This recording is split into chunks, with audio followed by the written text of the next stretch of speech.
Our next speaker don't need much of an introduction. Herb Ewald is homegrown around here, hard-working guy in our town. A lot of us know him. Herb and his wife reside in Southmont Borough. He has grown sons.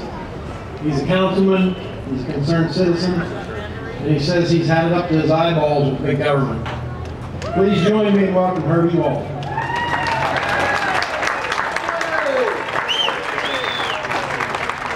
I want to first thank anybody that had a finger in getting this group together. It's a great group. Number two, I think the Lord is shining down on us because look at this beautiful day. You couldn't ask for a better day. You couldn't buy a better day. Well, how's everybody out there doing? Well, you know, we've been called racist. We've been called rednecks. You know, I qualify to be a redneck, I'll guarantee you that. I don't qualify to be a racist. And I'll tell you why. I'm not telling this in a bragging way. I'm telling you that I've spent several weeks at Katrina cleanup. Those people were black, they're white, they're anything you want to be. We don't even know who they were. When I was at Pearl River, I nearly suffered a heart attack. I've been still going back. So don't ever label me, Mr. Martha, as a racist.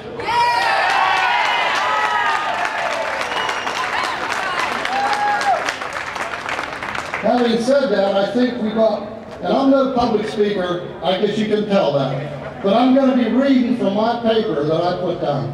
So bear with me. I think we got their attention because we are now being called right-wing extremists. Hey, that's great. That's great. Call me anything you want to. But I'm telling you, I'm here to tell you folks out there that we need to stick together and be the right-wing extremists. What is the first word of that statement? Right. We're right. The left wing is broken. This plane can't fly with just one wing. So we've got to strengthen it.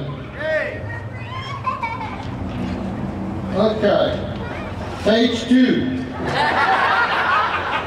I think it's better than being a liberal without a clue as to what's happening in the real world. Do I hear an amen to that? Now, I'm not picking on anybody. If you're a liberal, put the shoe on. We've been silent too long.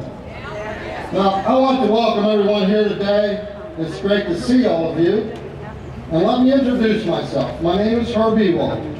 Some of you may know me, some may not. Regardless of whether you know me or not, I consider you all friends. Great Americans, and most importantly, friends of the USA. As I said earlier, I'm not a public speaker, but was asked to address this group of great Americans who, like me, are awakening to what's happening in this great country, and frankly, we don't like most of it. I graduated from Westmont Upper River High School. I'm probably dating myself because it's been Westmont Hilltop for quite a few years.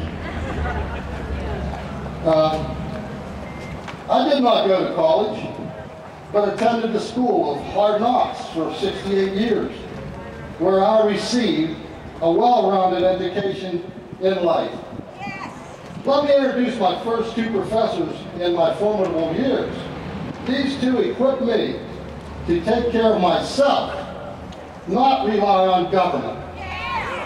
My mom was a woman who not only raised 6 kids, tended a large garden, cooked, cleaned, and all the other things that made her a great mom. She died when I was 15. I learned a great deal in my first 15 years from her. My father immigrated to the United States from Germany when he was 19 years old, similar to our friend here. He knew very little English. went through hell and high water at Ellis Island, as it should have been, and it should be today. To become a citizen of this great country, he learned the language, worked for 50 years at the Johnstown plant of Bethlehem Steel Corporation as a foreman. He succeeded. He would not teach us to speak German, as he well could have done. Said we were Americans, and we should learn English.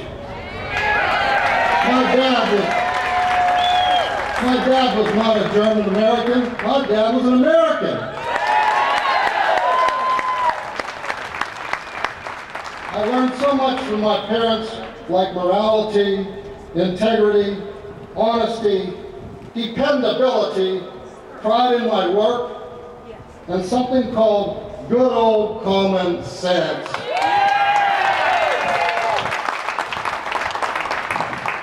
This is a trait that is lacking in a lot of politicians today, who forget whom they are supposed to be serving and working for. With so many things in our country going sour on us, much of this being caused by greedy politicians whose honesty, integrity, dependability, lack of morality, and pride in their jobs who continually try to push God out of the picture. Have no common sense, who worry more about their own backsides, their wallets, and what they can do for their party, rather than the country we all love so well. They need to have their feet held to the fire. They need to be held accountable to the will of the majority of the American people, to whom they were elected to serve and represent. After all, we are paying their way, and we're paying them well. And their performance is in most cases has been less than desirable. Most likely, they would be fired if they worked in the private sector. We need to fire them.